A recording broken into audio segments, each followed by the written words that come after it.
السلام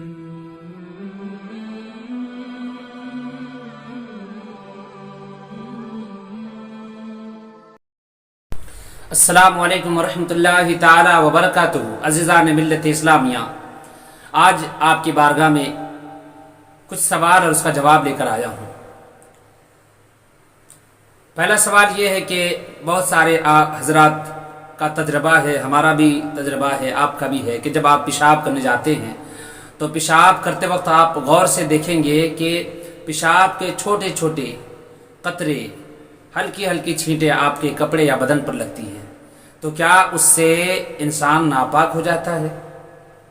دوسرا سوال یہ ہے کہ جب آپ پخانے وغیرہ پر جاتے ہیں، پخانہ کرنے جاتے ہیں، اپنے باتھ روم میں جاتے ہیں، تو آپ دیکھے ہوں گے کہ کچھ مکھیاں، بڑی بڑی مکھیاں آ کے نجاست پر بیٹھ جاتی ہیں، اور وہ مکھیاں اڑ کر کے بدن پر یا کپڑے پر کہیں جا کر کے بیٹھ جاتی ہیں، تو کیا اس سے کپڑا یا بدن ناپاک ہوگا؟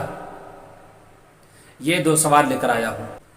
تو پہلے سوال کا جواب یہ ہے، یعنی اس سوال کا جواب کہ پیشاب کے قطرے جو ہلکی ہلکی چھینٹیں آپ کے کپڑے یا بدن پر لگے، تو کیا اس سے کپڑا یا بدن یا جس جگہ پر لگا ہے تو کیا وہ ناپاک ہوگا؟ تو جواب یہ ہے کہ نہیں، اس سے نہ کپڑا آپ کا ناپاک ہوگا نہ آپ کا بدن ناپاک ہوگا۔ اور دوسرا سوال کہ وہ مکھیاں جو نجاست آپ کے پخانے میں بیٹھ کر آپ کے بدن یا کپڑے میں لگ جائے تو کیا آپ کا کپڑا یا بدن ناپاک ہوگا؟ تو جواب یہ ہے کہ ناپاک نہیں ہوگا۔ وہ مکھی اڑ کر آپ کے بدن پر آ کر بیٹھ جائے تو اس سے ناپاک آپ نہیں ہوں گے۔ یہ دو سوال ہے اور اس کا جواب ہے۔ السلام علیکم ورحمۃ اللہ تعالی وبرکاتہ۔